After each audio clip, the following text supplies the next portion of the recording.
All right, Rebecca Haarlow with Kevin Knox, the Knicks' number 9 pick in this year's draft. Congratulations. Thank you. I know you've got a range of emotions going through your head right now. What are you feeling? It's just the best feeling in the world, a great feeling. I just know my family, and we made it. My little brother looked up to me, my little sister, so it's just a great feeling to be here. You have built so much momentum heading into this draft because teams were just so impressed by what you were able to do in workouts. Where did you improve the most leaving Kentucky between that point and this point? I didn't really get to show what I really can do at Kentucky. It's a different role in college, but this summer I just showed guys that I really can handle basketball. I really can guard multiple positions, pick and roll situations. So it's kind of what I worked on this whole summer, and I went to these workouts with a different mindset to go at people to try and dominate, and that's kind of the mindset I went into, trying to show people what I really can do. There's a lot of talk about what you showed at the Knicks workout. Tell me about that. Yeah, it was a great workout. We would basically just play 3-on-3, full court, and we just got after it. Nothing really special, nothing really spectacular about it. We just went after it at 3-on-3, and I did really well. Shot the ball, got to the basket, defended well. So that's kind of what we did at New York. So you walk away from that workout, in your mind, you're thinking, these guys are going to want me. Fizdale talked to me. He talked to me after. He said he really liked me, so he was really interested in me. Scott Parrott, they love me. And I talked to him a couple days after. They said they're going to be interested in me. But I knew coming in that was probably one of the teams that was really high on me. Fizdale loves to work with young players, so this is going to be a perfect match for you. But in that conversation with him, what did he say to you that he was impressed about that he saw from your game? He, like you said, he likes young guys that really can play around the court, and I fit that mold perfectly. I'm really young, 18 years old. I really like to work.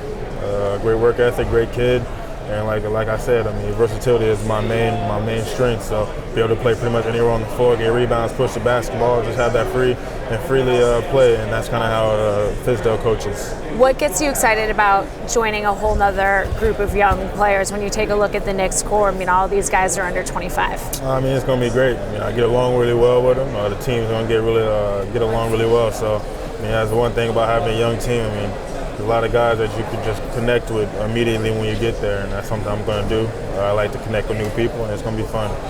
It takes a certain amount of maturity, for sure, to play in New York and handle everything that comes along with the media and the pressure. What makes you ready for all that? Kentucky. Kentucky is probably number one school in college basketball as far as talent, most sold-out games. It just gets you ready. It's an NBA program. It's the mecca of college basketball, as you can say. Everyone watches Kentucky basketball, so sold-out games at Rupp, sold-out games everywhere you travel. It just gets you ready for New York. I'm really ready for playing for the Madison Square Garden. When you step onto the floor next year, what one part of your game? I know you're very versatile, 3D, you can do all that stuff, but what's the one thing that's going to make you NBA ready next season? Like I said, my versatility. I think coming in there, being able to knock down shots as a good shooter, being able to get to the basket, a good touch for my size, and my ability to defend multiple positions. I think that'll get me on the court as fast as possible. So, your dad played in the NFL. You were a quarterback in high school. Walt Clyde Frazier, also a quarterback in high school. How do you think that helps you with the vision on the floor that you have now? I think it's going to be great. As a quarterback, you got to have that vision. You got to have the pocket movement. You got to be able to read defenses. So I think that helps a lot for basketball. I love that we're talking about pocket movement. That's great. It's true. And especially when you look at this Knicks team, do you feel like you'll be able to play a different number of positions? Oh yeah, that's the first thing Fizdale told me. He's going to have me everywhere. And that's kind of what I want. That's kind of what I'm best at, being able to play the 3, the 2, the 4, stretch the floor. So, pretty much any position I can thrive at. So, Fizdale's going to have me everywhere around the court, mismatch problems, so that's what I'm looking for. You've been called an effortless shooter. Where does that come from? Does that come from work ethic? Does that come from natural talent? Some of both?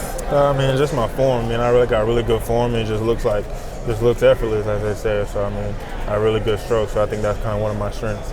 So is that from hundreds and hundreds and thousands of shots in the gym, growing up, all the hard work, empty nights in the gym with my dad, my little brothers, and that's just kind of how we do it. So you're going to put the hard hat on. New Yorkers love that. Mm-hmm. Are you fired up about that happening in New York Yeah, I mean, I'm really just fired up just again from the Madison Square Garden. I mean, I know it's the mega basketball, the best fan base in the world, so they're really looking forward to see how I can play and see how I can perform in Madison Square Garden. So 3 years ago, Kristaps Porzingis was booed at the draft. New Yorkers can be tough like that too. Obviously, he's won all of those hearts over. Same thing happened to you tonight. You said bring it on. Yeah, I mean, I was fine with it. I mean, a lot of people said they heard no booing, so I mean, I don't really know. I mean, I don't think I heard any booing, to be honest, but there's probably some people in there who was kind of iffy about the pick, but like I said, I'm really just get to work. That's kind of motivation, just like how Porzingis took it, and now he's one of the best players in the NBA, and he got booed way worse than I did, so I'm just ready to get to work, ready to show fans that we're ready to win. And for you, coming in again, being 18 years old, turning 19 in August, where is the ceiling for you? What's exciting about getting into the league at this point? Man, I'm only 18. I know I got a lot left to learn. I'm going to keep getting better every year. And for how young I am, it's going to keep getting better every year. So be able to learn from different people, learn from different coaches is going to be great.